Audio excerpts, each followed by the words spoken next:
भगवतो अरहतो सम्मा सम्बुद्धस्स नमो तस्स भगवतो अरहतो सम्मा सम्बुद्धस्स नमो तस्स भगवतो अरहतो सम्मा सम्बुद्धस्स। महाकारुणिक तथागत सम्यक संबुद्ध तथागतांचा सद्धम्म तथागतांचा पावन पवित्र भिक्खू संघ या तीन रत्नाला प्रथम त्रिवार अभिवादन करतो। ज्यांच्यामुळे आपणा सर्वांना हे तीन रत्न लाभले, ज्यांच्यामुळे आपणा सर्वांना हे सुखाचे दिवस आले, ज्यांच्यामुळेच आपले सर्वांचे विघ्न टळाले, आपल्या सर्वांच्या जीवनामध्ये जे खऱ्या अर्थाने सुख करता आणि दुःख हारता आहेत, असे बोधिसत्व डॉक्टर बाबासाहेब आंबेडकर यांच्या समग्र धम्मक्रांतीला शेवटच्या श्वासापर्यंत समर्पित राहतो। आजच्या या शुभमंगल प्रसंगी पवित्र अशा लुंबिनी बुद्धविहाराच्या प्रांगणामध्ये बुद्धिस्ट यंग फोर्सच्या वर्धापन दिनाच्या अनुषंगाने सन्मानपूर्वक आमंत्रित केलेले पूज्य आनंद सुमनश्री पूज्य काश्यपजी यांच्या प्रति मैत्री भावना करून या वर्धापन दिनाच्या सोहळ्यामध्ये आपल्या सर्वांना धम्मदेशना ऐकण्याची व 8 वर्षाच्या कालावधीमध्ये या सामाजिक संघटनेने जे जे काय कार्य केलं त्याची एक पोचपावती आपल्यापर्यंत पोहोचावी, पुढच्या कामाची सुद्धा रूपरेषा ठरावी, या अनुषंगाने या कार्यक्रमाचं आयोजन करणारे सर्व आयोजक, आयोजिका, संयोजक, संयोजिका, दानदाते, दानदात्या, उपासक, उपासिका, बालक आणि बालिकांनो, मला चांगलं माहीत आहे की तुमच्यापैकी अनेक जणांचं लक्ष थोडंसं तिकडं भोजनाकडे आहे, म्हणजे तुम्हाला भुका लागलेल्या आहेत। आम्ही सकाळी जेवलेलो आहोत, पण तुम्हाला भुका लागलेल्या आहेत। भुका ह्या किंवा आहार हे 4 प्रकारचे सांगितलेले बुद्धाने।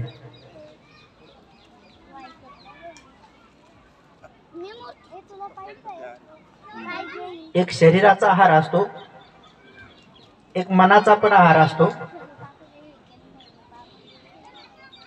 तर शरीराच्या आहाराला कोर आहार म्हटलेला आहे, की जे असं आपण तोडून तोडून खातो, कुटक्यानं म्हणा किंवा असं वरपून वरपून जे असेल ते त्याला कोर आहार म्हटलेला आहे। शरीराच्या भुकेच्या वेदना असतात पोटामध्ये, त्या काही कालावधीपर्यंत फक्त शमतात आणि ती भूक अग्नी शमली की पुन्हा नंतर संध्याकाळी पुन्हा भुका लागतात, आणि संध्याकाळी लागले पुन्हा दुसऱ्या दिवशी सकाळी लागतात। कधी कोणी कोणाला रात्री 12 वाजताच लागतात, कोणी कोणी 12-1-2 ला खाते म्हणा, कोणी कोणी तर शेळीसारखं चरतच राहतात, तो वेगळा विषय आहे। तर हे 2-3 टाइम तरी कमीत कमी भुका लागतात, आणि या भुका चक्क मरेपर्यंत चालूच राहतात। त्यामुळे हा आहार आईच्या गर्भाशयात आल्यापासूनच आपण घेत राहतो, पण हे जे मनाचा सुसंस्काराचा आहार आहे हा फार कमी मिळतो। आणि तो भारतामध्ये तर असं आयोजन केल्यानंतर बळजबरी दिला जातो आजकाल थोडा। जे थोडे बहुत लोक आहेत की ते स्वतःहून जातात, स्वतःहून ऐकतात, स्वतःहून वाचन करतात, स्वतःहून कुठेतरी प्रश्न विचारतात, धम्माच्या बद्दल जाणून घेतात, कोणी शिबिराला जातात।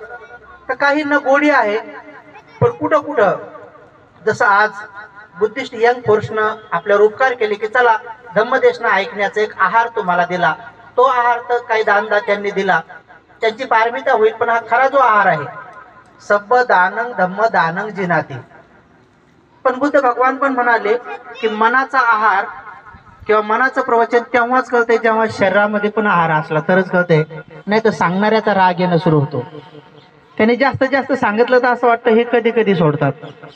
त्यामुळे बुद्ध भगवान सगळ्या गोष्टीचा लेखोजोखा विचार करून जास्त तर काय बोलणार नाही, थोडक्यातच बोलेल, पण तुमच्या सगळ्यांच्या भल्याचं बोलेल, म्हणून तुम्ही थोडंसं एकाग्र चित्ताने ऐका, की जेणेकरून आपण छोट्या उपासिकेच्या भाषणापासून तर सगळ्यांच्या मनोगतापर्यंत, आमच्या पूज्य भिक्खू संघाच्या मनोगतापर्यंत बुद्धिस्ट यंग फोर्सच्या कार्याचा गुणगौरव ऐकलेला आहे.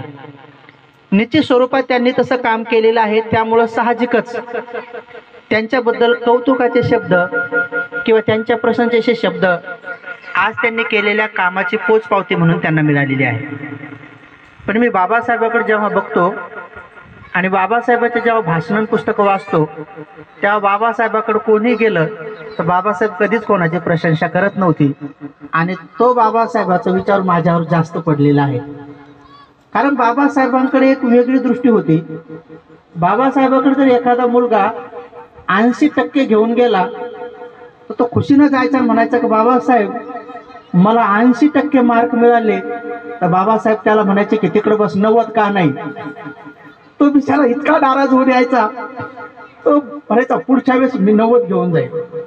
बाबासाहेबाला माहित होतं की याचे 80% छान आहेत, पण बाबासाहेब कधीच म्हणत नव्हते की तुझे 80% खूप छान आहेत. म्हणून बाबासाहेब नेहमी त्याला म्हणायचे की तू 90% का घेतले नाही. एक प्रसंग असा पण म्हणतात की जो मुलगा 99% मार्क घेऊन गेला होता बाबासाहेब, 99%. आता काय म्हणतील बाबासाहेब, तर बाबासाहेब 99% वाल्या मुलाला सुद्धा म्हटले होते की मला अपेक्षा होती तुझ्याकडून की तू 100% घ्यायला पाहिजे होते. तेवढे बाबासाहेब काय अपेक्षा करतात, सारखं काय करतात. म्हणजे 99%चा त्यांनी अपमान केला अशातली गोष्ट नाही आहे. हे ज्यांच्या लक्षात येईल की बाबासाहेबांची प्रशंसा करण्याची एक वेगळी पद्धत होती. बाबासाहेबांकडे एक चंभार जातीचा, हे फक्त सांगण्यासाठी, जाती धर्म तर काही नाही, मी पुढे सांगेल, पण एक चंभार जातीचा बाबासाहेबांच्या बंगल्यावर अंगरक्षक म्हणजे शासनाने नियुक्त केलेला पोलीस होता. तो खूपच बाबासाहेबांवर श्रद्धा ठेवून होता. बाबासाहेब जसे आले की तो बिचारा असा हात जोडायचा आणि त्या पायरीचं दर्शन घ्यायचा रोज, आणि बाबासाहेब गेले की त्या पायरीचं दर्शन करायचा. असे अनेक लोक आहेत की जे बिचारे आज बौद्ध म्हणून घेणाऱ्या लोकांना सुद्धा लाजवणारे मातंग आहेत की ज्यांची बाबासाहेब खूप श्रद्धा होती. असे अनेक मराठा भाऊ आहेत की बौद्ध म्हणणाऱ्या लोकांना लाजवतील एवढी श्रद्धा त्या मराठा भावांची होती. असे अनेक ब्राह्मण आहेत की जे आज बुद्धिस्ट म्हणून घेणारे जे बाबासाहेबांचे जे म्हणतात ना, ते काहीच नाही, त्यांच्यापुढे एवढी श्रद्धा त्यांची ब्राह्मणाची बाबासाहेबांवर होती. बाबासाहेबांच्या कार्यावर श्रद्धा ठेवत असताना तो बिचारा रोज त्या पायाचं, बाबासाहेब गेले की त्या याचं दर्शन करायचा आणि आपला उभा राहायचा. बाबासाहेबांनी एक दिवस त्याला बोलून घेतलं आणि इकडे ये म्हणे. शासनाचा पोलीस होता, बिचारा गेला. बाबासाहेब म्हणे काय करतोस. हा त्याला एवढा मोठा प्रश्न पडला की काय करतोस तू. म्हणे बाबा मी तुमचं रक्षण करतो, मी पोलीस आहे. आता तर मला दिसतंय म्हणे. त्याच्या व्यतिरिक्त काय करतोस म्हणे. तर म्हणे काय नाही, घरी जातो लेकराबाळात बसतो म्हणे आणि घरी असे तसे काम करतो. त्याला काय सांगा पुढं कळ्यांना. बाबासाहेबांनी त्याच्या त्या बोलण्याचा वेग पाहिला. म्हणे पेपर वाचतोत का नाही कधी. नाही बाबा एवढा काय जास्त वेळ भेटत नाही, पण तुम्ही नसले तर कधीतरी मग तुमचे पडलेले पेपर पाहतो, थोडा बहुत वेळ भेटला तर वाचतो म्हणे. काय वाचतो म्हणे पेपरमध्ये. काय नाही म्हणे, वरच्या ठळक ठळक बातम्या वाचतो. तर कधी कुठे काही जागा निघल्या बिगल्या ते वाचतोस की नाही म्हणे. तर नाही म्हणे बाबा ते वाचत नाही म्हणे. तर तुमच्या पोलीसवाल्यासाठी युनो मध्ये जागा निघल्यात त्या वाचल्या का नाही म्हणे. त्याने युनो शब्द पहिल्यांदाच ऐकलं बिचारा. युनो म्हणजे सगळ्या जगाचं जे संघटन आहे तिथे तुमच्या जागा निघल्या त्या वाचतो की नाही म्हणे. तर नाही वाचल्या म्हणे. बाबा ठीक आहे, तो फॉर्म भर म्हणे, उद्या माझ्याकडे ये. तो बिचारा आला, त्याला हेही माहित नव्हतं की ते युनोचा फॉर्म कसा काढायचा, कसा भरायचा, ते युनोची कशी परीक्षा द्यायची, कसं जायचं. तर बाबासाहेब म्हणाले तुझ्या देह कांतीवरून आणि तुझ्या सगळ्या गोष्टीवरून मला असं वाटतं की तू तिथं सिलेक्ट होशील, फॉर्म भर म्हणे. दुसऱ्या दिवशी बाबासाहेब गेले, त्याला मुद्दाम विचारलं तू फॉर्म भरला का रे. तर म्हण नाही बाबा. बाबासाहेब एवढे त्याच्यावर चिडले आणि म्हणे ठीक आहे, मी फॉर्म पण घेऊन आलोय, सगळं घेऊन आलोय, मला माहित होतं की तुला काही येणार नाही म्हणून. म्हणजे बाबासाहेब ताकीद द्यायचे पण बाकीचं काम पण अगोदरच करून ठेवायचे. तो फॉर्म बाबाने स्वतः भरला, त्याला बसवलं, त्याला म्हणे इथं हे भरायचं, तिथं ते भरायचं, तिथं तुझा एक्सपिरियन्स भरायचा. आणि अक्षरशः तो बिचारा बाबासाहेबांच्या त्या प्रेरणेनं कुठं गेला, युनो मध्ये गेला आणि युनो मध्ये जाऊन चांगल्या पदावर त्याला नोकरी लागली. असे आपले बाबा होते. म्हणून उपासक आणि उपासिकांनो असे अनेक प्रसंग आहेत बाबासाहेबांचे. ते वाचता वाचता आपण म्हणतो ना की बाबासाहेब 21 घंटे अभ्यास करायचे, कुठे 24 घंटे अभ्यास करायचे. का गुंग होत होते. तर बाबासाहेबांच्या जीवनचरित्राच्या गोष्टी जर तुम्ही वाचल्या तर खरंच 15-15, 16-16, 18-18 घंटे आपल्यालाही भान राहत नाही वाचता वाचता.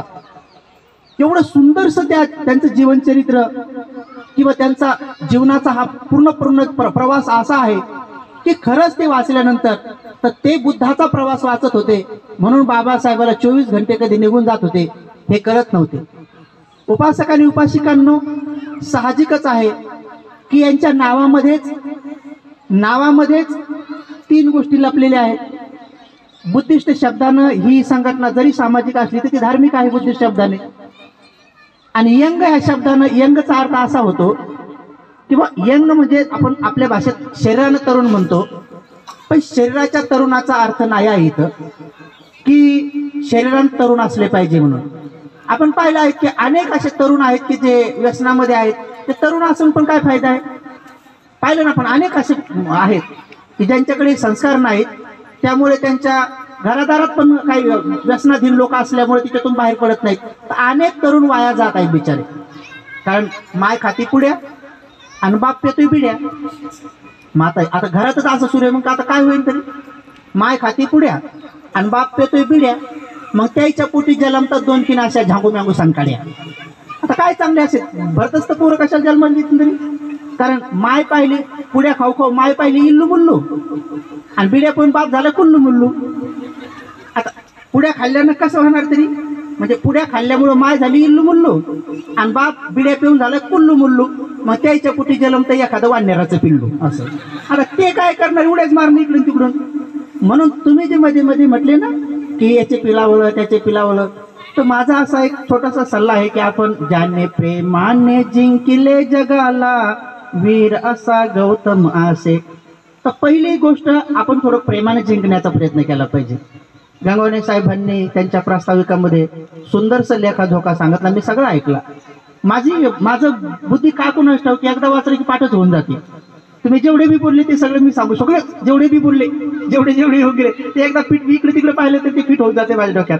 का कोणाच ठाऊक ते होऊ शकते, कुठल्या तरी जन्माचा परिणाम असू शकतो की कोण काय काय बोललं ते पटकन ज्या माणूस दुसऱ्यांचं ऐकतो ना त्याचं पण कोणी ऐकतंय. आपण ऐकण्याची सवय पण ठेवली पाहिजे. तुम्ही बघा, पॉलिटिकल लोक बोलतात आणि म्हणतात की मला लय काम आहे, निघून जातात, तिकडे ढाब्यावर जाऊन बसतात. मी एकदा पिक्चर्स केला जाऊ, काय कामं नसतात काही काही लोकांना, काही काही खरंच असतात. हे सगळं बारीक सारीक तरुणपणामध्ये हेच काम होते आम्हाला की खरंच काय करतात काय नाही. मसन की कुठं कपडे बदलतात, नंतर इकडून गेल्यानंतर पुन्हा काय करतात, हे असे कुठं नाहीच काम होते आम्हाला लहानपणी पाहायचे. ते नावं सांगणारे लोक नाही येत, गावात येऊन नावं सांगतात, भविष्य सांगतात. तर हे आम्ही याच्या मागच लागत आहे. भविष्य सांगण्यानंतर पुढं काय काय करतात त्याचीच भविष्य सांगायचं आम्ही. त्या गावात एक भविष्य सांगणारा आला की त्याला म्हटलं मी तुमचं भविष्य सांगतो की तुम्ही आता नदीवर होते, माशा धरत होते आणि आता हे पोरगं जास्त चाबरं दिसतंय, माझ्या लय मागं लागलं होते.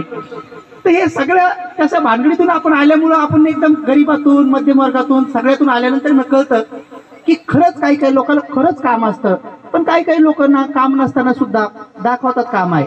म्हणून समाजाची बांधणी करत असताना ही गोष्ट खरंच खरी आहे की बाबासाहेबांना सर्वात जास्त विरोध जे आपले म्हणणारे लोक आहेत त्याच्यातून झाला, हे खरं आहे. मग जर बाबासाहेबाला झाला तर बाबासाहेब नेहमी म्हणायचे की मला जेवढा विरोध होईल तर तीच माझी पोचपावती की माझं काम चांगलं सुरू आहे. त्यामुळं बुद्धिस्ट यंग फोर्सवाल्यांनी सगळ्यांनी जेवढा तुम्हाला विरोध होईल तर तुम्ही असं निश्चित करायचं की ही पोचपावती आहे की आपलं काम चांगलं सुरू आहे. ज्या दिवशी तुम्हाला विरोध होणार नाही तर मग मात्र तुम्ही ध्यानाला बसा की काहीतरी गडबड आहे, काहीतरी गडबड आहे. हे बाबासाहेबापासून आपण शिकलं पाहिजे की जेवढा विरोध होईल तर तिथं विरोध होत असतो, पण विरोधकाला सुद्धा प्रेमानं जिंकायचं बुद्ध तत्वज्ञानात सांगितलेलं आहे. जसं आमचे गंगावणे साहेब तसे बुद्धिस्ट सगळे लोक म्हणजे हे बौद्ध धर्म प्रसारक मंडळ हे सगळे एकीनं काम करतात. म्हणून कोपरगावची तारीख नाही म्हणा वाटत नाही कधी. किती काही अर्जंट काम असले तिकडे या वाटतं, एवढ्यामुळेच वाटतं की लोक प्रामाणिकपणे काम करतात. जसं तुम्ही बुद्धिस्ट यंग फोर्स काढली तसं आमच्या भिक्खू संघामध्ये सुद्धा तरुण भिक्षूंनी एक तरुण भिक्षू संघ काढला. आमचे म्हातारी भिक्खू घाबरूनच गेले. ते म्हातारी भिक्षू असे घाबरले म्हणजे आता काही खरं नाही म्हणजे आपलं. पण आम्ही तरुणांनी त्या सगळ्या म्हाताऱ्या भिक्षूंना हे वचन दिलं की आमचं हे जे संघटन काढले तर तुमचा अपमान करण्यासाठी नाही, तुमचाच गौरव करण्यासाठी आता ते आशीर्वाद द्यायला लागले. पण तरुणांचं बी पहिलं कर्तव्य असतंय की जे बी ऊर्ध्वांचं असतंय की त्यांचं मार्गदर्शन घेऊन ऊर्ध्वांच्या, ज्येष्ठांच्या, श्रेष्ठांच्या मार्गदर्शनाव्यतिरिक्त कुठलीही प्रकारची नाव किनारी लागू शकत नाही. तरुणाचं तारुण्य असेल पण ऊर्ध्वांचं मार्गदर्शन असेल तर यशस्वी होण्यासाठी ह्या सगळ्या गोष्टी आवश्यक असतात. तुम्हाला होडी बनवता येईल पण जेव्हा समुद्रात लाट आली तर मग ती कशी सुरक्षित करायची हे जुन्यालाच कळतंय. त्यामुळं नुसत्याच गाड्या पळवणं म्हणजे ड्रायव्हिंग नसते. जर मधात एखादं हिंस्र प्राणी किंवा काही मोठा दगड धोंडा आला तर ते कंट्रोल करणं हे जास्त करून शिकावं लागते. त्यामुळे तरुणाने म्हातारं झालं पाहिजे विचारानं आणि म्हाताऱ्याने तरुण झालं पाहिजे विचारानं. या दोघांची सांगड झाली ना तेव्हा काम सुरू होतंय. म्हणून तरुणांनी वागताना म्हाताऱ्या माणसासारखं वागलं पाहिजे. त्याचं वागणं, बसणं, उठणं हे म्हाताऱ्या लोकांसारखं असलं पाहिजे. म्हणजे की कुठल्याच पद्धतीचं उद्धट किंवा ह्या सगळ्या गोष्टी नसल्या पाहिजे ज्या की तुमच्यामध्ये दिसतात सगळ्यांमधून. म्हणून नित्य नियमाने समाजाचं काम करत असताना 8 वर्ष कंप्लीट झालेत तर तुम्हाला एक शुभेच्छा देऊन जातो की 8 वर्ष झाले तर आता अष्टांगिक मार्गावर काम करा. आपल्याला आता अष्टांगिक मार्ग जो आहे तोच खरा असा मार्ग आहे की तो आपल्याला परम सुखाच्या गावी घेऊन जातो. म्हणून 8 वर्षाची ही आतापर्यंतची आपली पायाभरणी. ज्याही संघटनेचा पाया धार्मिक असतो, अध्यक्ष महोदयांच्या भाषणामधून सुद्धा ते आलं लक्षात की धार्मिक पाया असलेली बिल्डिंग ही जास्त दिवसपर्यंत टिकते. आपण म्हणतो ना की समजा सामाजिक संघटना, राजकीय संघटना, शैक्षणिक संघटना, त्याचबरोबर सांस्कृतिक संघटना आणि आमची धार्मिक संघटना असं म्हणतो आपण. बरं, या सगळ्या संघटना माणसासाठी आहेत का काही वेगळ्या वेगळ्या प्राण्यांसाठी आहेत? ह्या सगळ्या संघटना माणसासाठीच आहेत. राजकीय संघटना सुद्धा माणसासाठीच काम करते. काय करते? श्रीमंताच्या लोकांनी ज्या वस्तू घेतल्या त्यांच्या टॅक्स मधून जे मिळणारा पैसा आहे त्या पैशातून गरिबांच्या योजना राबवण्यासाठी गव्हर्नमेंट बनवतात आणि तिथे गव्हर्नमेंट मध्ये जावं लागतं. त्याच नाव राजकीय संघटना. इतकी सोपी व्याख्या आहे राजकीय संघटनेची की जे आता राजकीय संघटनेकडे पैसे कुठून येतात की जे जे काही लोकांनी वस्तू घेतल्या त्यावर जो टॅक्स लागतो त्या टॅक्सच्या माध्यमातून जो गव्हर्नमेंटकडे पैसा जमा होतो त्यातून गरिबांची योजना राबवल्या जातात. म्हणजे गव्हर्नमेंट गरिबांना काय देतं की त्यांना नीट चालता यावं, नीट व्यवहार करत असे रोड देणे, धरणं बांधणे किंवा त्यांच्या सुखसुविधा, शाळा बिळाच्या सगळ्या व्यवस्था करणे, या सगळ्या गोष्टी राजकीय क्षेत्रातून प्राप्त होतात. पण आता सामाजिक गोष्टी कोणत्या आहेत? की सामाजिक अडी अडचणी अशा समजा जसं मुला मुलीचे लग्न बिग्न होत नाहीत मग तशा प्रकारची योजना राबवणे. समाजामध्ये अशा अडी अडचणी आहेत, समाजामध्ये कुठे बंधुभाव नाही किंवा कोण्या कोण्या गावात पार्टिशन आहेत, कुठं कुठं पार्टिशनामध्ये लोक वेगवेगळ्या पद्धतीचे विचारांना विदर्भवाद, मराठवाडावाद, कोकणवाद, खानदेशवाद असे वाद सुरू आहेत. तर त्या वादाला कुठेतरी बगल देऊन त्याला नष्ट करून कुठेतरी सामाजिक संघटना काम करतात वेगवेगळ्या पद्धतीनं. त्यांचं बी काम आहे माणसाच्या विकासासाठी. पण धार्मिक गोष्ट काय करते की समजा तुमच्याकडे रोड बी चांगला झाला, तुमच्याकडे कपडे बी भरपूर आले, म्हणजे सामाजिक संघटनेनं काम केल्यामुळं कपडा लत्ता भरपूर आला, राजकीय संघटनेने व्यवस्थित काम केल्यामुळे रोड बिल सगळे, लाईट बिट सगळे व्यवस्थित आले, त्याचबरोबर समजा शैक्षणिक संस्थेनं काम केल्यामुळं नोकऱ्या पाणी भरपूर आला, पैसा भरपूर आला. पण धार्मिक संघटना जर नसेल ना तर त्या सरळ रोडनं सुद्धा दारू पिऊन म्हणून तिरपा चालतो. मग काय फायदा तुमच्या त्या रोडचा? तुमच्या त्या चोपड्या सरळ रस्त्याचा काय फायदा? दारू पिऊन त्याचा तिरपा चालला आणि कोणाच्या अंगावर गेला. आता उजीर असून सुद्धा तो गड्ड्यात पडला दारू पिऊन, तर काय फायदा तुमच्या खांब्यावर लाईट लावून सुद्धा? म्हणून सांगायचं तात्पर्य की ह्या सगळ्या संघटना अशा आहेत की एक संघटना भीतीचं काम करते, दुसरी संघटना छताचं काम करते, तिसरी संघटना मनोऱ्याचं काम करते, पण धार्मिक संघटना ही पायाचे काम करते. म्हणून तो पाया म्हणून धार्मिक संघटना कधी पण ठेवा. धार्मिक संघटना असेल तर तुमची बिल्डिंग खूप मोठी दिसेल, रंग चांगला दिसेल. ज्या लोकांना आर्किटेक्ट अंग नाही किंवा इंजिनिअरिंगचं अंग नाही तर ते लोक त्या कलरकडे पाहून बिल्डिंग खूप चांगली म्हणतील. पण एखादा आर्किटेक्ट किंवा इंजिनिअरचा दिमाग असलेला माणूस म्हणाल की नाही हिचा पाया पक्का नाही, ही पहिल्या पावसात किंवा दुसऱ्या वाऱ्या वादनात पडणार आहे. म्हणून आपल्या जास्तीत जास्त सगळ्या संघटना 12 वर्षाच्या पुढे कुठल्याच टिकल्या नाहीत. सगळ्या आपले दलित पॅंथर पासून तुम्ही सगळ्या जास्त अभ्यास केल्यामुळे मला त्याचा लेखाजोखा कळला. 12-13 वर्षाच्या नंतर आपल्या संघटना जास्त टिकल्या नाही. कारण आहे त्याला कारण त्याचा धार्मिक बेस पक्का नाही. त्यांचे मुखिया धार्मिक नाहीत. धार्मिक असणं आणि धार्मिक दाखवणं हे दोन गोष्टी वेगळ्या वेगळ्या आहेत. धार्मिक दाखवण्यामध्ये मनुष्य मग निळा टिका लावेल, निळा धागा लावेल, गळ्यात बुद्धाचा फोटो घेईल, सफेद वस्त्र परिधान करेल, घरावर निळा झेंडा लावेल, होऊ शकतं चौका चौकात ध्वज लावत, बाबासाहेब पुतळे उभारकर, हे धार्मिक अंग दाखवण्याचे आहेत. पण धार्मिक असणारा व्यक्ती हा प्रेमानच बोलणं असं नाही. रागात बी बोलू शकतो. बाबासाहेब रागात बोलत होते, पण बाबासाहेबासारखं धार्मिक कोणीच नव्हतं. त्यामुळे होऊ शकतं की बुद्धिस्ट यंग फोर्स मधले तरुण मुलं कधी कधी रागात बोलत असतील, पण त्यावरून त्यांचं मोजमाप केलं जात नसतं.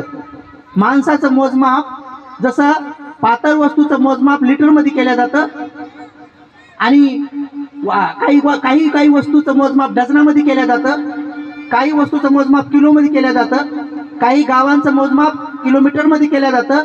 तसं माणसं काय किलोमीटरमध्ये मोजाव का माणसं काय डझनात मोजाव?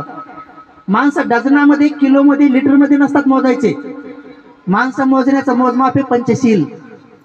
तर पंचशिलेचा किलो तराजूमध्ये तुम्ही जर बसले तर तुम्ही किती रागात जरी बोलले तर लोक तुमची पूजाच करतील, लोक तुमचे प्रशंसाच करतील आणि गौरवच करतील.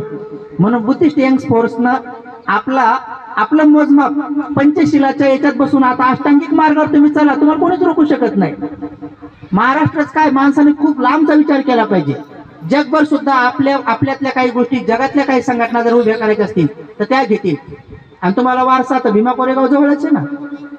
भीमा कोरेगावच्या त्या लढाईच्या नंतर इंग्रज अधिकाऱ्यांनी RNA DNA प्रूव्ह केलं होतं की जगामध्ये जर यदा कदाचित पुढं कोणाला जर जग जिंकायची इच्छा झालीच, जग जिंकायची जर पुढं कोणाला इच्छा झाली आणि त्या माणसाने जर या महारांना जर त्याच्या सैन्यामध्ये घेतलं तर ते शक्य आहे म्हणे. एवढं वीर येते लोक.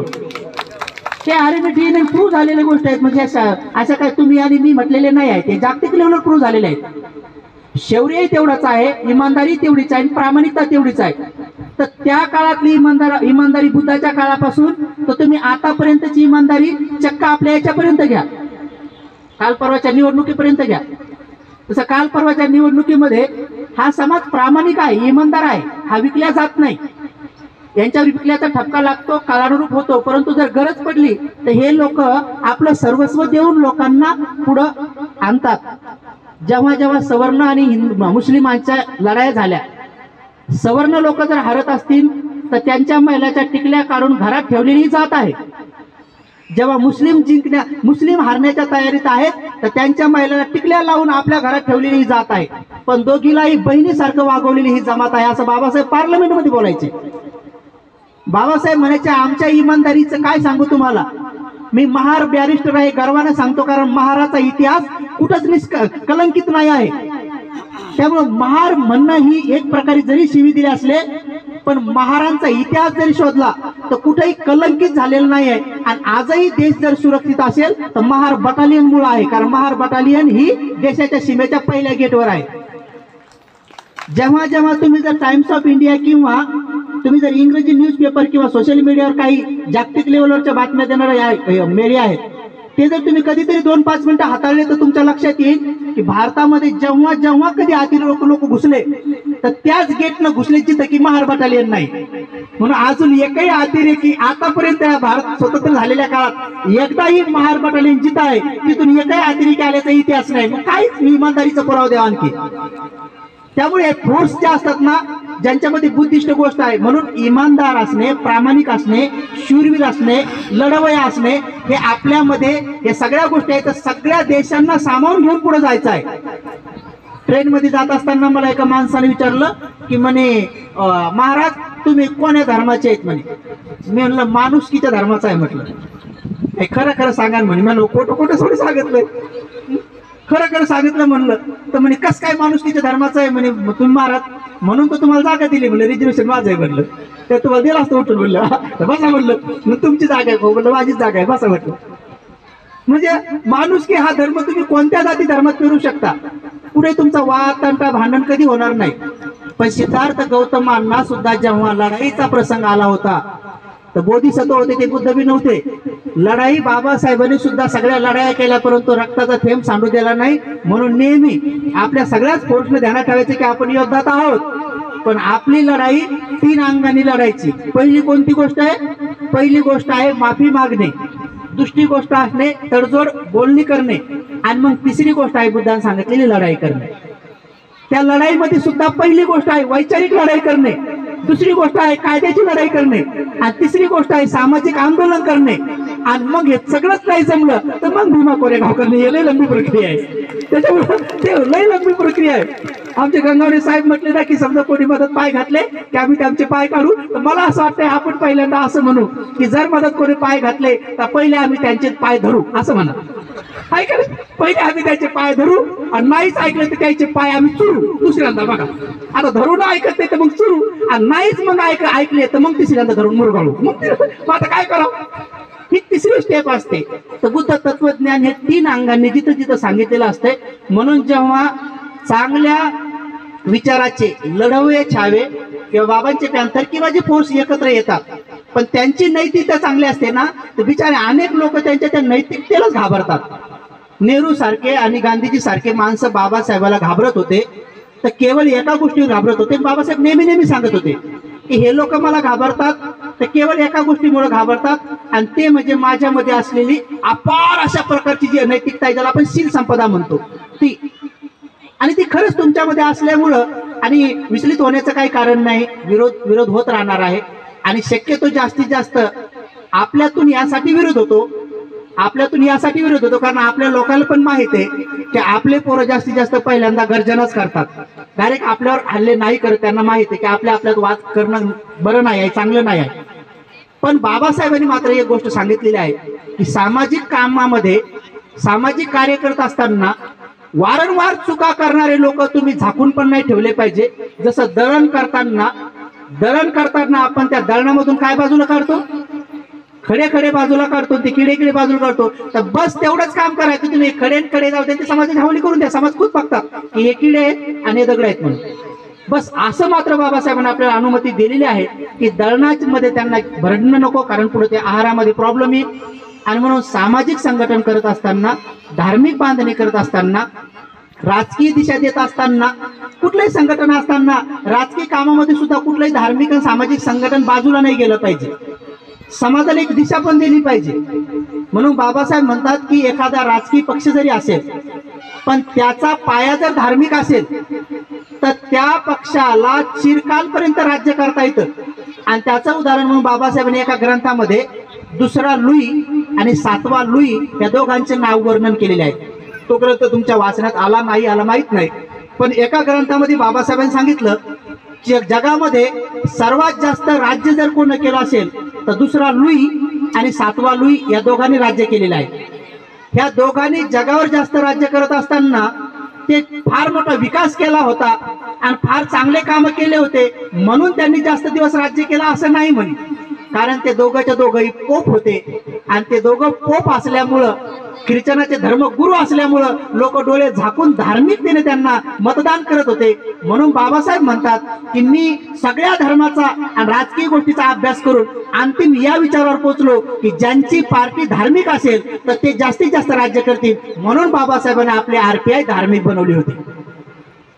पण ती गोष्ट मात्र पुढे चिरकाल आपल्या सगळ्या भावांना किंवा आपल्या नेत्यांना नाही टिकवता आली, तो वेगळा विषय. पण ती गोष्ट भाजप घेऊन चाललाय, आणि म्हणून भाजपने 14 वर्षामध्ये अटल बिहारी वाजपेयी पंतप्रधान बनवले. ही पहिली पार्टी जगातली की 14 वर्षात ज्यांचा पंतप्रधान झालाय. 14व्या वर्षी त्यांनी अटल बिहारी वाजपेयीला पंतप्रधान केलं. का? त्यांच्याकडे काही नव्हतं. त्यांनी बाबासाहेबांचे ग्रंथ वाचले, आणि वाचल्याबरोबर त्यांनी लगेच वोट आणि नोट मागणं सुरू केलं. रामरथ काढला, आणि त्या लोकांकडे पैसाही नव्हता. तेव्हा त्यांनी रामरथ काढून आपल्याला राम मंदिर बनवायचंय, आणि तेव्हाच वोट बी घेतली आणि नोट बी घेतली. आज त्यांच्याकडे आम्हा पैसा आहे. 2024 मध्ये पैशामुळेच ते लढाई जिंकण्या तयारीत आहेत. परंतु मात्र आपण फोर्स सारख्याने सगळ्यांनी जर एक गोष्ट काम केलं आणि चांगलं केलं, आणि बहुजनांच्या सगळ्याच लोकांच्या जरी लक्षात आणून दिलं की देश जवळजवळ सगळ्या अंगाने विकत आलेला आहे. देश जवळजवळ सगळ्या अंगाने विकत आलेला आहे.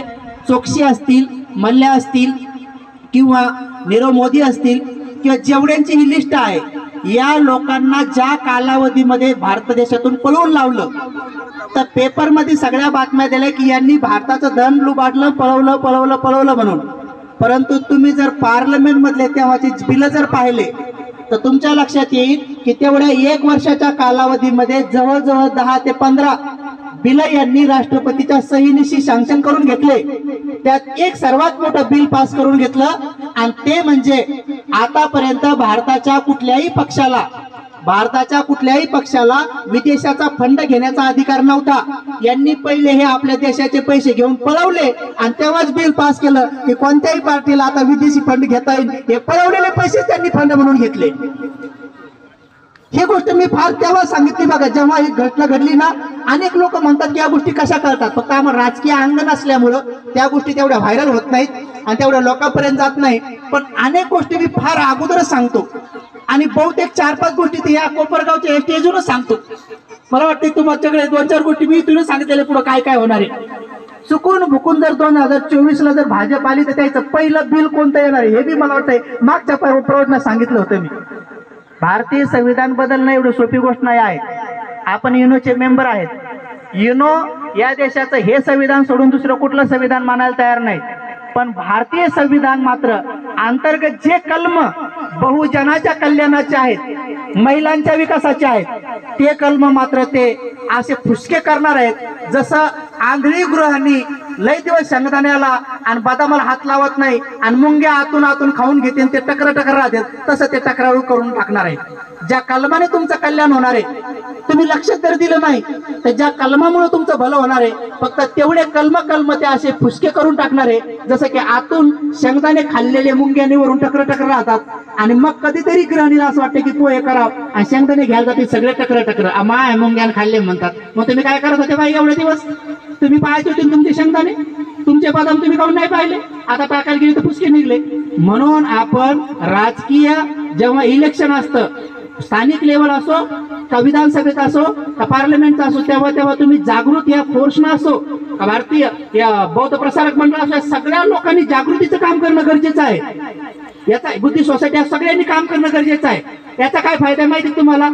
याचा तुम्ही आज नोंद करून ठेवा. जे लोक राजकीय क्षेत्रामध्ये जागृत करण्याचं काम करतात त्यांच्या घरामध्ये सगळे पोरं पटापटा नोकऱ्याला लागतात आणि त्यांच्या घरातले सगळ्यांचे संसार सुखाचे राहतात, कोणाच्या कोटकाचे होत नाही. हा रिझल्ट आहे धर्माचा. आणि ज्यांनी ही एकता केली नाही, फोडाफोड केली, तर त्यांच्या फोडाफोडी होतात. म्हणून बघा आपल्या अनेक कार्यकर्त्यांचे घरदार फुटलेले आहेत. PS संस्थेमध्ये ज्या लोकांनी घोळ केला त्या लोकांना पॅरालिसिसच झाला. अशा 200 लोकांची मी लिस्टच काढली होती. नंतर मला जाऊ दे डोकं दुखायचं काम दिली सोडून ती, नाहीतर नावानिशी काढली होती. गायकवाड साहेबांच वाचून दाखवली होती एकदा मी. मला साहेब हेच काम केलं मी 11वी-12वीला. म्हणजे तू काही काम करते म्हणजे हे पोरग.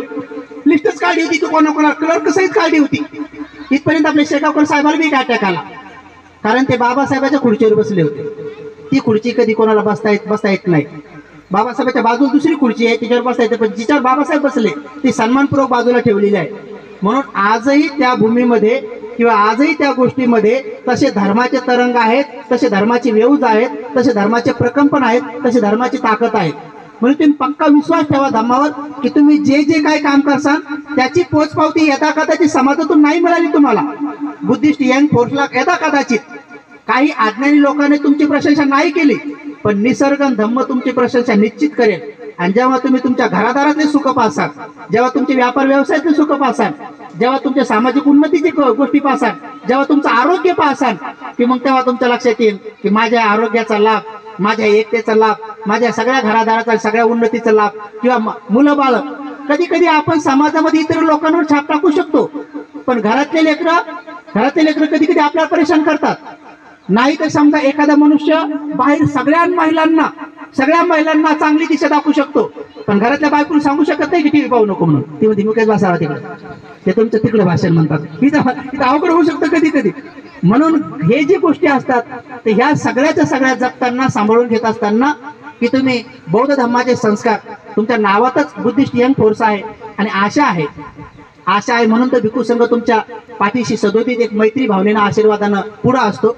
येत्या काळामध्ये तुम्ही निश्चित स्वरूपामध्ये अष्टांगिक मार्गावर हा समाज कसा आरूढ करता येईल, मग आता अष्टांगिक मार्ग समजणं गरजेचं आहे. तर अष्टांगिक मार्गातलं पहिलंच अंग आहे सम्यक दृष्टी. मग आपल्या सगळ्या घराघरात ही गोष्ट सांगा की बाबा रे, तुम्ही सकाळी उठल्यापासून जे काही तुम्हाला काम करायचे तर तुम्ही सम्यक दृष्टीनं करा. सम्यक दृष्टीनं करा म्हणजे मग पहिले बकरे कोंबडे कापणे, अंधश्रद्धा, कर्मकांड या सगळ्या बंद होतात. हे तुमचं बुद्धिस्ट टेम फोर्सचं काम आहे, घराघरात जाऊन सांगणं की आपल्याच 10,000चा बकरू घ्या, हा आपणच मॅटेटोरला 1,000 रुपये द्या, आपणच पत्रवाल्याला 1,000 रुपये द्या, 2,000चा मसाला द्या, स्वयंपाकाला 5,000 रुपये खर्च करा, आणि तांदूळ बिंदूळ आपणच खर्च करा, म्हणजे आपणच 30-40 हजार रुपये गड्ड्यात घालवा, त्याच्यापेक्षा इकडे कंदुरी करण्यापेक्षा ते 50,000 रुपये बँकेत टाका. आहे का नाही? याला म्हणतात सम्यक दृष्टी. म्हणजे एक समजून सांगायचं काम जर सुरू केलं हळूहळू, एकदा ऐकतं दोनदा ऐकतं, काही लोक नाही ऐकणार काही दिवसानं, 100 लोकांमध्ये 5 लोक ऐकतील ना तुमचे. म्हणून तुम्ही हे हळूहळू सुरू करा. घराघरामध्ये जोपर्यंत बौद्ध धर्माचा प्रचार होणार नाही तोपर्यंत हे काम बाबासाहेब जे स्वप्न पाहिलं होतं, सुसंकल्प पाहिला होता, तो पूर्ण होणार नाही. आम्ही भिक्षू लोक आमच्या परीने काम करतो. मी एक साधा उपक्रम हातात घेतलेला आहे, धम्ममय भारत मिशन. म्हणजे सगळा भारत बौद्धमय बनवायचा, पण धम्ममय भारत मिशन त्याला नाव दिलं की धम्ममय भारत मिशन. सोपा प्रयोग. बुद्ध म्हणाले होते की तुम्ही मुठभर धान्य जरी रोज जमा केलं तर तुम्ही सगळ्या जगातली भूकमारी आणि गरिबी दूर करू शकता. म्हणे एक मुठभर धान्यात एवढी ताकद आहे. रोज एक मुठभर धान्य द्यायचं, गरीब सगळ्यांनी दान द्यायचं.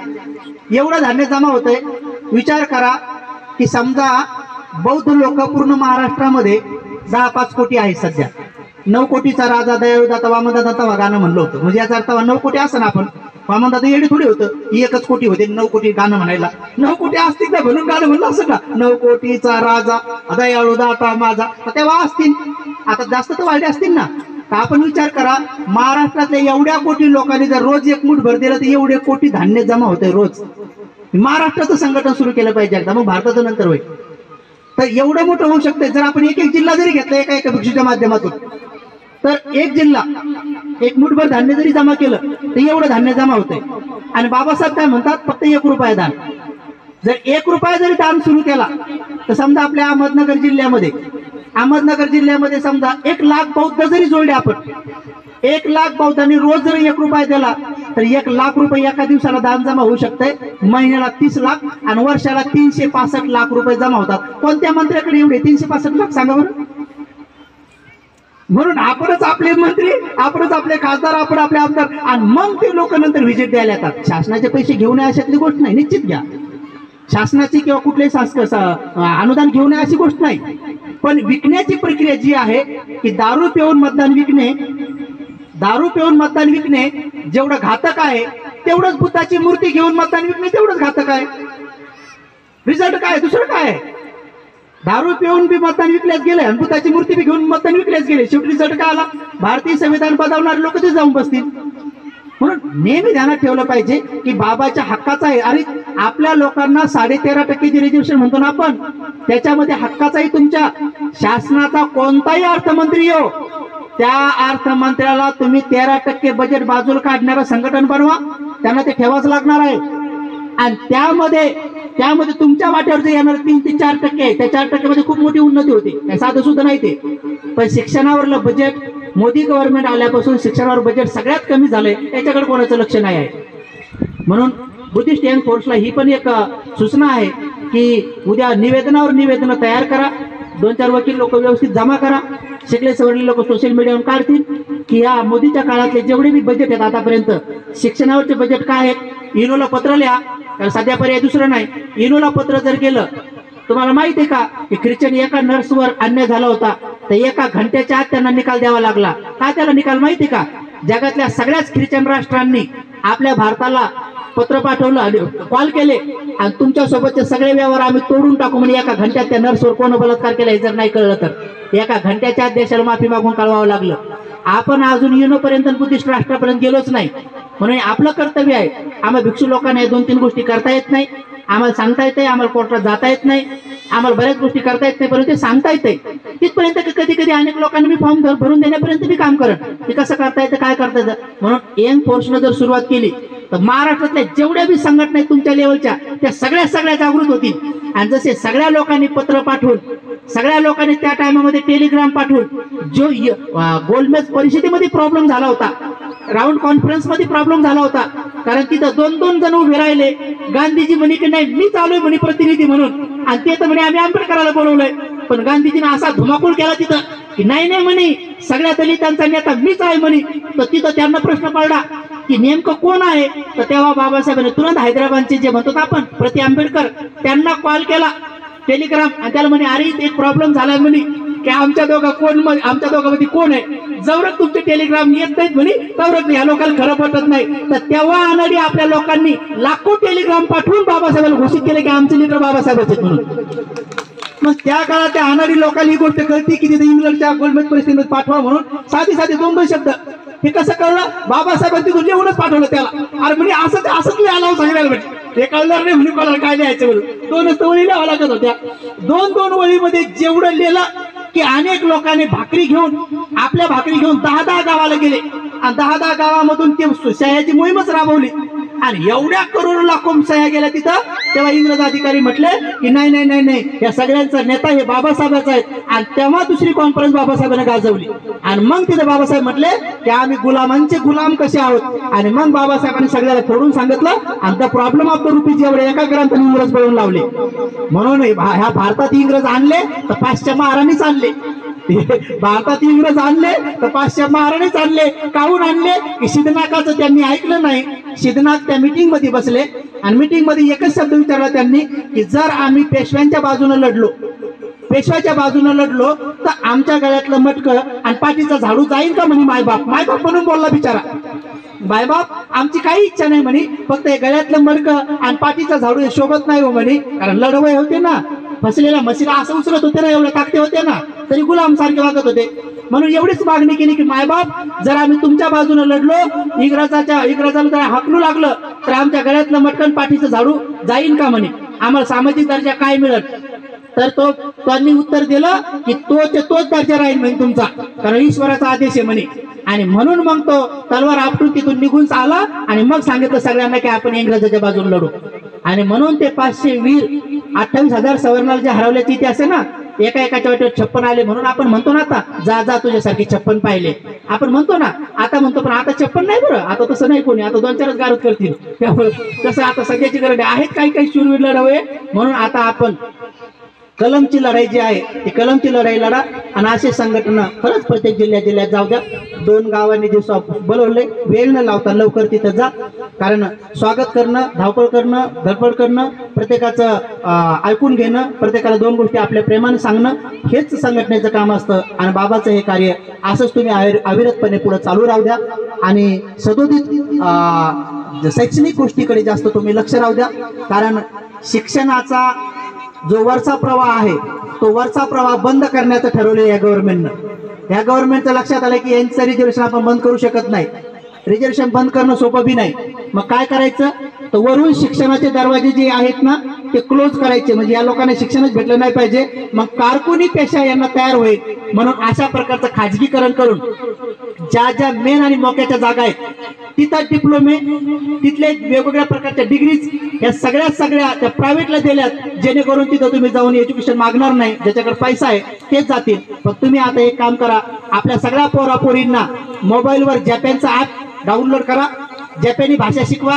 ज्या 9वी 10वीत पोरं आहेत त्यांनी आतापासूनच जपानी भाषा शिकणं सुरू करा. एक 6 महिन्यामध्ये तुम्हाला जपानी चांगली येते. बस तुमचा एक कोर्स झाला तर जपानमध्ये अजून 20 वर्ष तुम्हाला नोकरी आहेत आणि चांगल्या क्वालिटीच्या नोकरी आहेत. म्हणून जपान असा देश आहे की जेणेकरून तुम्हाला इथं जरी मागे रोखण्याचा प्रयत्न केला तरी तुम्हाला पुढे आणण्यासाठी मात्र जपान बुद्धिस्ट राष्ट्र आहे.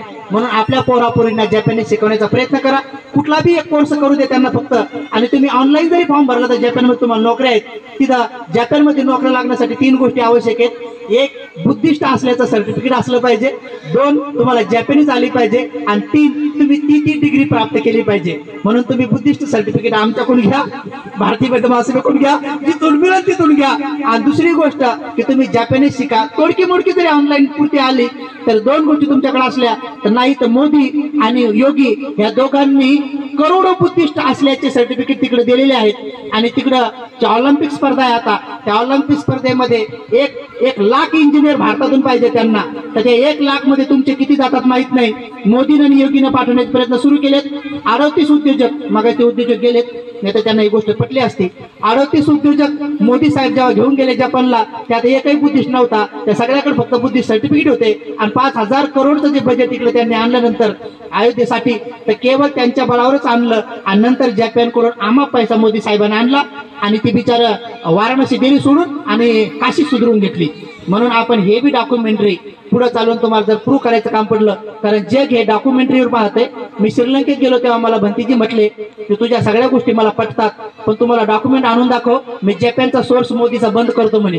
म्हटलं मला पहिले उडून देतील RSS वाले, म्हटलं ते तुम्ही जमा करा. म्हटलं मी कुठून करू, म्हटलं मी येऊन सांगत नाही तुम्हाला. तुम्ही मंत्री आहात का? ते मंत्री आहेत ना भंतीजी, तुम्ही मंत्री आहात, तुम्हाला काढता येतं.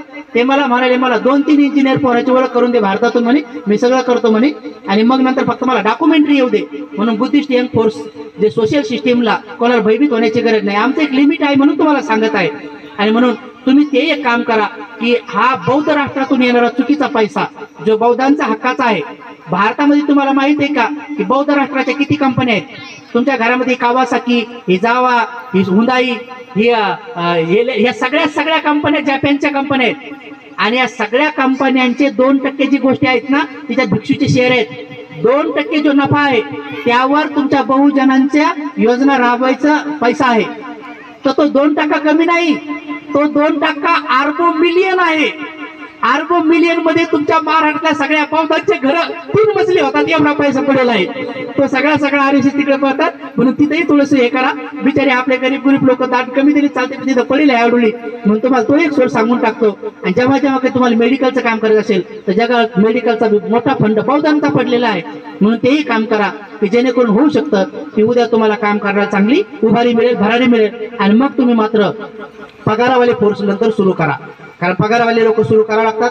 जेव्हा कुठं कोण्या गावात अन्याय झाला तिथे एक व्हिडिओ कॅमेरावाला, एक पत्रकार, एक वकील आणि 5 फोर्सचे जवान जे की माइंडनं चांगले, डायरेक्ट जाऊन मारझोड करत नाहीत. ताकद तर भरपूर आहे, पण जवळच त्यांना वकील सांगत नाही की आता याला ताकदीने उचलून घ्या कारण पुरावे नशी. तर तसे 5 फोर्स पाठवले तर त्यांना तुम्हाला उद्या पगार पण द्यावा लागेल. समता सैनिक दलामध्ये हे काम केलं होतं बाबांनी. म्हणून उपासक आणि उपासिकांनो, एवढा छोटासा सल्ला तुम्हाला आज जास्त धार्मिक प्रवचन न देता आज हा कार्यक्रम असल्यामुळं याच गोष्टी मी आज तुमच्या कानावर थोड्याशा टाकल्या. तुम्ही सगळ्यांनी त्या अंगीकारा. आणि उपासक उपासिकांनी शेवटचा एक 5 मिनिटांमध्ये महत्वपूर्ण उपदेश सगळ्यांच्या भल्यासाठी देतो. हे फोर्ससाठी सांगितलं. सगळ्यांनी गोष्ट ध्यानात ठेवा की घरामध्ये पैसा जपून वापरा, आवश्यक तिथंच खर्च करा. कारण दुःखाचं कारण आहे तृष्णा. तृष्णा बनते लोभातून, लोभ बनतो इच्छेमधून, इच्छा बनते मनातून, आणि मन बनते डोळ्यानं रूप पाहिलं की, कानानं शब्द ऐकला की, नाकानं गंध घेतला की, जिभेनं रस टाकला की, शरीराला स्पर्श झाला की मग मन बनतंय. म्हणून तुम्ही नेहमी ध्यानात ठेवा की इच्छेनुसार जीवन जगू नका, आवश्यकतेनुसार जीवन जगा. आता इच्छा हत्या करणं ही आवश्यकता आहे का? हत्या इच्छा आहे का आवश्यकता आहे? म्हणून पंचशीलातलं पहिलं शील पालन करा. कारण बुद्ध काय म्हणतात, इच्छेनुसार जी गोष्ट करसाल तर ती तुम्हाला लोभ उत्पन्न करून देईल, लोभ तृष्णा करून देईल, आणि तृष्णाचे दुःख आहे. म्हणून इच्छानं कोणतीच गोष्ट करू नका. हत्या करणं ही इच्छा आहे का आवश्यकता आहे? आवश्यकता आहे का हत्या करणं? म्हणून अनेक लोक इच्छा म्हणून हत्या करतात, म्हणून त्याचा रूपांतर लोभात होते आणि मग त्यांना पुढे दुःख भोगावं लागते. पण बुद्ध सांगतात हत्या ही आवश्यकता म्हणून जर केली तर तिचं रूपांतर कधी दुःखात होत नाही. हत्या ही आवश्यकतेनुसार करण्याची परमिशन सुद्धा बुद्धाने दिलेली आहे. आणि ती म्हणजे कोणती? जे आपल्या सीमेवर जे सैनिक आहेत ना, तर ते सैनिक बंदूक आणि रायफल आणि AK रायफल घेऊन बसलेले आहेत, बॉम्ब घेऊन बसलेले आहेत. तिकडून जर अतिरेकी आला तर ते असं नाही म्हणत बुद्धिस्ट यंग फोर्सवाल्यासारखं निळी शाल गळ्यात घालून पुष्पगुच्छ देऊन स्वागत नाहीत करत. ते असं नाही म्हणत अतिरेकी साहेब नका हो आमच्या देशात जाऊ, आमच्या देशात बुद्ध वंदना घेणारे लोक लय आहेत, नका तिकडे घुसू, असं नाही म्हणत. ते गोळ्या मारतात त्यानं गुदू गुदू गुदू गुदू गुदू, डायरेक्ट गुदू गुदू गुदू गुदू. तिथं बुद्ध शरणंगाच्या वेगळं आहे, तिकडचं वेगळं आहे. तर अतिरेक्याला मारल्यानंतर मिलिटरीवाल्याला मेडल मिळतंय, कारण ती हत्या आवश्यक आहे. मिलिटरीवाला इच्छा म्हणून नाही मारत. तसंच एखाद्या गर्भवती मातेच्या कुशीमध्ये बाळ जर आडवी आलं आणि ते बाळ जन्माला येऊन लागलं म्हणून आईचा आणि बाळाचा जीव दोघांचा धोक्यात आहे, तेव्हा डॉक्टर लोक सांगतात की आता इथं एक आवश्यकता आहे की आईला वाचवायचं का बाळाला वाचवायचं, आईला मारायचं का बाळाला मारायचं असं नाही म्हणत, ते वाचवायचंच म्हणतात. याचा अर्थ दुसऱ्या आता शब्द काय, आईला वाचवायचं का बाळाला वाचवायचं. तर तेव्हा बहुतेक 99% लोक, मूर्ख लोक 1% जे आहे की ते म्हणतील की बाळाला वाचवा कारण त्यांना वंश वाढवायचा, मायला मारा म्हणतील. पण 99% लोक हेच म्हणतील की नाही आई वाचवा. 99% लोक काय म्हणतील, आई वाचवाच म्हणतील. याचा अर्थ असा नाही की बाळ मारा म्हणून, पण पुढे डॉक्टर जे करतो तर ती आवश्यकतानुसार केलेली हत्या आहे.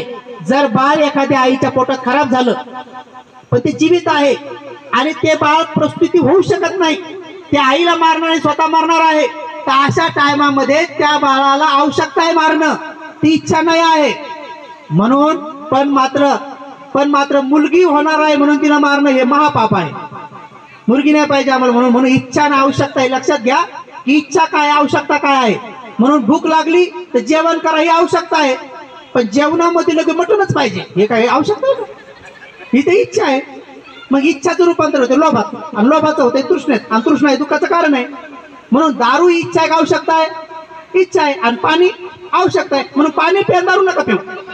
किती साधी गोष्ट आहे. कारण दारू इच्छा आहे, ती आवश्यकता थोडी शरीराची. आता गळ्यातलं सोनं नाणं इच्छा आहे का आवश्यकता आहे? इच्छा आहे का आवश्यकता आहे?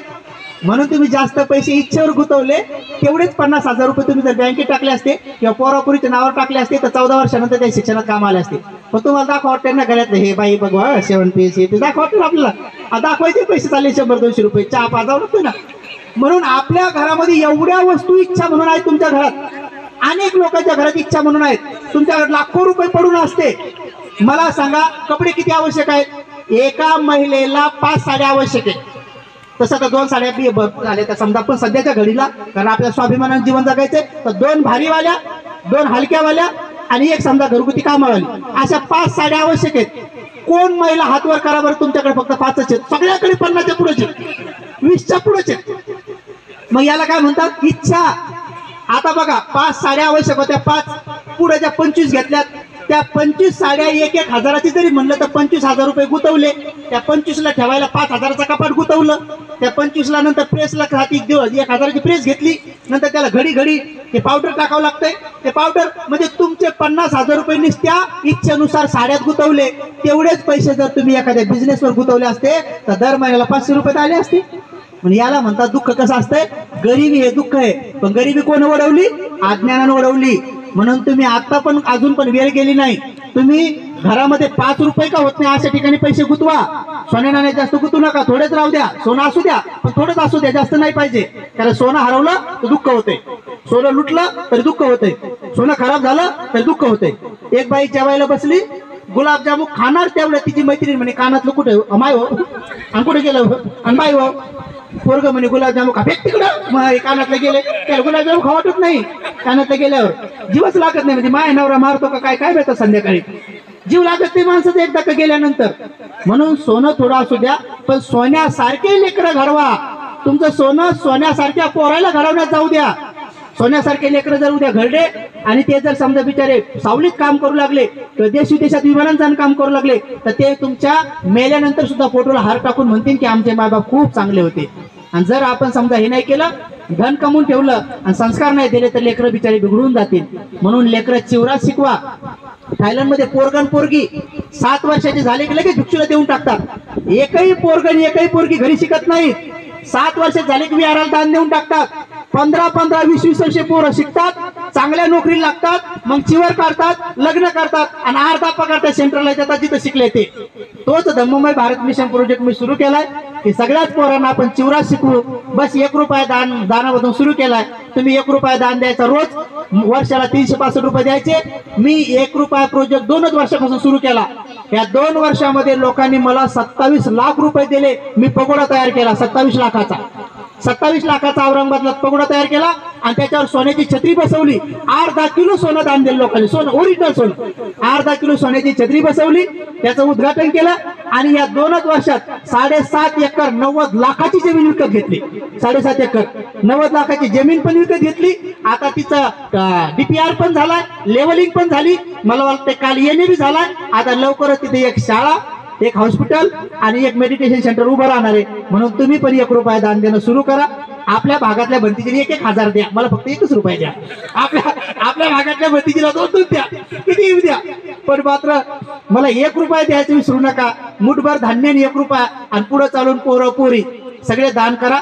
ज्या वयामध्ये पोरं पोरी बिघडतील त्या वयात जर आमच्याकडे चिवरात राहिले तर तुमचे पोरं 10 वर्षांनी पुन्हा तुम्हाला वापस चांगले डॉक्टर बनवून देतो, चांगले इंजिनियर बनवून देतो, चांगले वकील बनवून देतो, चांगले जज बनवून देतो, चांगला ऑफिसर बनवून देतो आणि सर्वात बेस्ट म्हणजे एक चांगला बेस्ट उपासक आणि उपासिका बनवून देतो. आमच्याकडे राहिलेले पोरं तुम्हाला म्हातारपणात सांभाळतील ना सांभाळतील याची गॅरंटी नाही देत, पण आमच्याकडे राहिलेले पोरं तुम्हाला म्हातारपणात लाता मारणार नाही याची मात्र गॅरंटी देतो.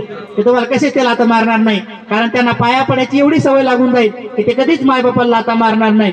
म्हणून चिवरात लेकरं शिकवा आणि तो प्रोजेक्ट मी पहिला औरंगाबादला सुरू केलाय. नंतर प्रत्येक जिल्हा घेता घेता तसं मी कोपरगाववाल्यांना वचन दिलंय की जेव्हा दुसरा प्रोजेक्ट सुरू करेन तर मी कोपरगाव भागातच सुरू करेन. भंतेजी इकडे आहेतच ऑलरेडी, कारण सगळा नगर जिल्हा जो आहे त्या भागातून तो एक प्रोजेक्ट सुरू झाला पाहिजे आणि सगळ्यांनी सामूहिक केला पाहिजे. आणि उद्या सगळं याचं नेतृत्व आमचा भिक्खू संघच करेल, कारण भिक्खू संघ महाराष्ट्राचा भिक्खू संघ राहील, ऑल इंडियाच्या अंतर्गत काम करेल. आम्ही सगळे लोक फक्त त्या जिल्ह्याचे प्रमुख म्हणून काम करू, किंवा जे कमिटीत काम करते महाराष्ट्रभर फिरायचंच काम करतील आणि बाकीचे रहिवासी भिक्षू तिथलं काम करतील याची आपण दखल घ्या. आजच्या क्षणी जास्त उपदेश न सांगता एवढाच उपदेश तुमच्या भल्यासाठी सांगतो आणि शेवटी तुम्हाला सांगतो की उपासक उपासिकांनो, हा मार्गक्रमण करत असताना मुला मुलींवर संस्कार टाका, सासूंना भांडणं करू नका, नवरा बायकोत भांडणं करू नका, शेजाऱ्या पाजाऱ्यासोबत भांडणं करू नका, प्रत्येक जण सुखदुःखात धावून जा. अनेक लोक मेल्यावर पण कोणाच्या मौतीला जात नाही आजकाल रागारागात. कोणी लोक भांडणं करतात, काही लोक मेल्यावर पण राग काढतात. एक माणूस मेला आणि तिची बायको रडत होती, तर बायको रडता रडता बी नंदावर राग काढत होती. नंदा पाहायला आल्या तर आता बायकोनं मुखच रडवणार, पण बायकोचं रडणं असं सुरू होतं, आता आल्या का भावानं जवा बोलवलं तवा नाही आल्यावर, तवा कापूस होता ना आणि यायला पैशाच्या गड्ड्या दिसत होत्या आणि आता काय बसला बाई, आता काय बोलता का भावाला काय. पण त्याचा आवाज वेगळा, तो बहिणीचा वेगळा. दादा उठणारे, आम्हाला माहित होतं तुला लय सासूर वासे रे बापा, सुरडीन आली ना तुला असं लकडा करून ठेवलं होतं रे. सासूर त्याने भाडू घेतलं भाऊजाईला, यायनं नंदाला त्याने अरे मी तुम्ही भांडणं करायला आल्या का रडायला आल्या. लोक मेल्यावर बी नीट रडत नाहीत. मेल्यावर बी पोरं म्हणे आजा बाबा हो आम्हाला बिस्किटचे पुढे कोण देईल काही दुकानच माहित नाही. पाहत म्हणजे मेल्यावर बी असं लोपाचंच रडणं सगळं अवघडच का. म्हणजे काय संसार अजब गजब आहे. म्हणून राग द्वेष मोह काढा, तो कधी निघत. दानशील समाधीचं आचरण करा. म्हणून इच्छेनुसार जीवन जगू नका. पैसे असले की भसा भसा, नसले की दात इचकून बसा, तसं काही जीवन जगू नका. तर थोडे पैसे जपून जपून वापरा आणि लेकरा बाळाच्या शिक्षणावर भरपूर खर्च करा. आपले पैसे कुठेतरी गुंतवणुकीत गुंतवा. कपड्याला त्यात जास्त पैसे खर्च करू नका, सोन्या नाण्यावर खर्च करू नका, लग्नावर जास्त खर्च करू नका आणि बड्डेवर तर बिलकुलच करू नका. एका माणसानं बड्डेत एवढा केक आणला आणि मेणबत्ती एवढी आणली आणि पोरगा 1 वर्षाचा. मला म्हणे भंतीजी मेणबत्ती कुठं लावू, म्हणलं तिकडं लावा, इथं पकडून अंगावर पडेल म्हणलं. तर नाही म्हणे ती केकवरच लावायची असते म्हणलं. मग लाव. नंतर मला म्हणे भंतीजी मेणबत्ती कधी फुकू, म्हणलं काहून फुकतो, राहू दे उजेड. तर नाही म्हणे फुकावं लागते म्हणलं. मग फुक, ते सगळं फुकून दे फुक. आता ते पोरग छोट मेणबत्ती एवढी, ते पोरग फू फू केली, ते फुक्यात ना विजच ना. म्हणलं एक काम करायचं, पोट दाबा नवरा बायको तर हवा निघेल म्हणलं. नंतर तिने डोळे असले फुकना म्हणे. आता फुकायला गेलं तर थुकलं केकवर लालच पडली. बापरे म्हणलं. आणि नंतर मला म्हणे भंतीची फुका कधी फोडू, म्हणलं मी गेल्यावर फोडा. नाही म्हणे आत्ताच फोडावं लागतं म्हणलं. मग फोडा. फोड्यावर अर्धी चमकी केकवर आणि अर्धी आमच्या डोक्यावर. आमच्या डोक्याची चमकी निघत नाही, अशी काळजी तर डबल चिटकते, तुमच्या अशी झटकलीच निघून जाते. बाहेर गेल्यावर एक माणूस म्हणे भंतीजी तुम्ही चमक्या लावता का. अरे कशाचं होलं तिथं पडली डोक्यावर, आम्ही काय चमक्या लाव. बघा चमकी पडली, मेणबत्ती पडली, थुका पडला. ज्याचा बड्डे ते तर बेवसच. त्याने केक कापला आणि घाई मम्मीला चारला, बोट चाटून घेतले. पुन्हा पप्पाला चारला, पुन्हा बोट चाटली. नंतर आजीला चारायला गेला तर आजीच्या इथं ती तांबाखूच घेऊन हाताला लावून म्हणजे पहिला थुका पडला, मेणबत्ती पडली, सगळी चमकी पडली, तांबाखून म्हणलं तूच खा बाबा. मला म्हणे खा, म्हणलं तूच खा, म्हणे खात. तर अशा प्रकारचे बड्डे साजरे करून काय फायदा आहे. म्हणजे कोणते संस्कार. आता आजकाल आपल्याकडे हळदीचा प्रकार सुरू झाला. हळदीमध्ये असे डान्स सुरू झाले. आमच्या विहाराच्या बाजूला रात्रीच्या 2 वाजता गाणे सुरू. आणि 2 वाजता गाणं कोणतं सुरू, असं गाणं लावलं डेंजर. मी 2 वाजता जाऊन त्या नाचणाऱ्याच्या मध्येच जाऊन उभा राहिलो. आपण बोलत काय नसतो, नुसतं जाऊन उभा राहिलो. ते असे घाबरले, म्हणे बाबा भंतीजी 2 वाजता काहून आले. नाही म्हटलं, तुमचं गाणं ऐकून मला कळलं की ती कोणती पोरगी आहे. म्हटलं ती काय अनाडी आहे का शिकलेली नाही, कारण तिने एवढ्या गाड्या खाऊन सोडल्या. गाणं होतं 6ची बी गाडी गेली, 9ची बी गाडी गेली, 12ची गाडी निघाली, आता जाऊ द्या ना घरी. म्हणलं तिने इतक्या गाड्या काऊन सोडल्या? तिला 6ची धरायला पाहिजे होती. म्हणलं तुमची झोप माझी झोप मोडी नसती, एवढ्या वाजून कशाला थांबली? म्हणलं कोणती ती दाखवा. जे पोरी पळून गेल्या तिथे पण यायच ना नाचायला. ते म्हणलं म्हातारे कोणी ते बाहेर आणा. म्हटलं की गाणे कोणते असावेत, काय असावेत, कसं नाचावं, कुठं नाचावं, लहान लेकराला नाचू द्यावं. पोरी एकीकडे पोरं एकीकडे, म्हातारी झोपतात आणि तरुण पोरी नाचतात, त्याच्या एखादा जुगार जमून जाते. हे किती अवघड काम आहे, हे किती दुराचाराचे काम सुरू आहे, हे कळत नाही का? त्याच्यात बोललं पाहिजे कोणीतरी. म्हणून तरुण पोरींचं आपल्या पोरीच्या साखरपुड्यामध्ये नवीनच पोरीचं जुगार जुमलं, हे पाप नाही का? म्हणून घरच्यांनी लक्ष ठेवायचं की अरे बाबा नाचायचं ठीक आहे ना, पोरं तुम्ही इकडे नाचा, पोरी तुम्ही तिकडे नाका. या घंट्यात खूप थकून जातात आणि पोरी संघ म्हणल्यावर रातभर नाचतात. हे टिपऱ्या खेळायला जातात पोरं पोरी, तर ते काय देवी पाहायला जातात का? देवी पाहायला नाही जात, तिथं पोरी असतात म्हणून जातात. तिथं तुम्ही पोरी बंद करा, देवीला कोण पाहत नाही. ते म्हणजे फेफरट नाकायची देवी, तिला काय पाहायचं? अरे हे सगळं बारीक सारीक मी पाहिलं. म्हणून कमीत कमी सदाचारावर आधारित जो धम्म आहे तिथं तरी कोणी वळण लावा.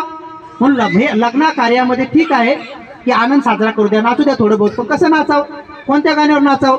अरे म्हातारी लोक नाचत होते एका गाण्यावर, धनगरवाड्यात घुसला देवा, धनगरवाड्यात घुसला. मी म्हणलं चांगलं काम केलं देवाने. आणि बालूच्या नांदात फसला, बाबा काय भारी तीर मारलं म्हणलं देवाने. त्याच्या पुढे मी लिखाण केलं की धनगरवाड्यात घुसला, तेव्हा धनगरणीने काऊ नाही धरून लुचला चांगलं. कारण तुला आमचा धनगरवाडाच कसा काय दिसला?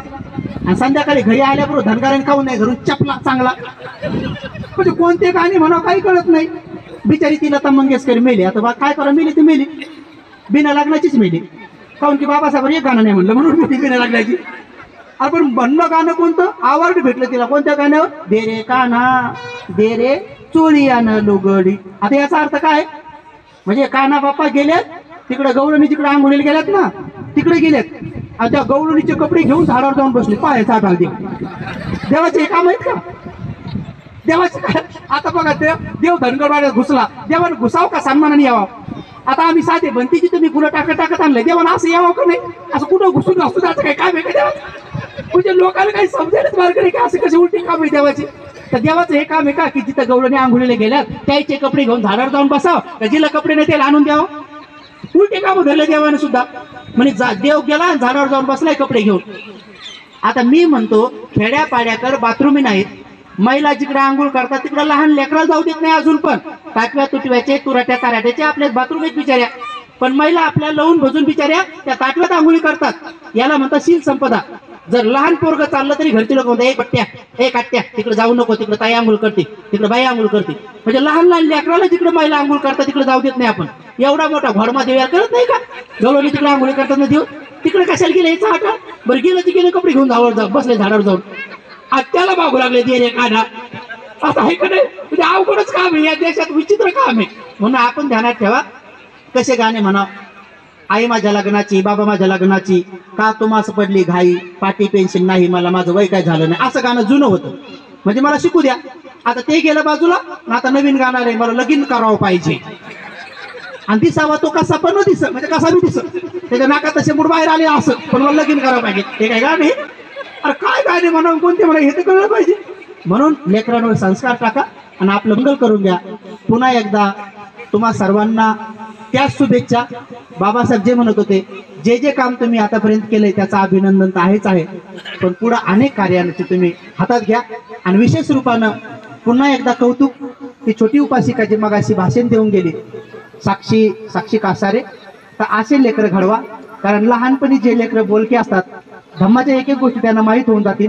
आणि जे बोलणारा माणूस असते त्याच्यावर जबाबदारी असते. बोलताना ते विचार करतंय की बा मी एवढं वाचलं पाहिजे, म्हणून आज वाचण्याची गोडी लागते. आणि वाचता वाचता त्याला माहीत पडते की मला हे आचरण केलं पाहिजे. असंच आम्ही एवढे लहान होतो तेव्हाच मी वंदना शिकवायच्या लेकरांना, त्यामुळे मला रोज एक वंदना पाठ करावं लागायची. म्हणून माझ्या 100-200 गाथा पाठ झाल्या. आणि एक भंतीजी मला असंच भाषण द्यायला लावायचे, तर त्याच्या नांदवांद माझे एवढे ग्रंथ वाचन झाले. तर हे लेकरू भविष्यात काही ना काही घडण. असे घराघरात लेकर बनवा आणि तुम्ही त्याचे साक्षीदार बनवा. आज तिचं नाव साक्षी आहे, तर तुम्ही साक्षीदार बना की जेणेकरून सगळ्यांचं मंगल हो, सर्वांचं कल्याण हो, सर्वांचं भलं हो, सर्वांच्या जीवनामध्ये सुख संपदा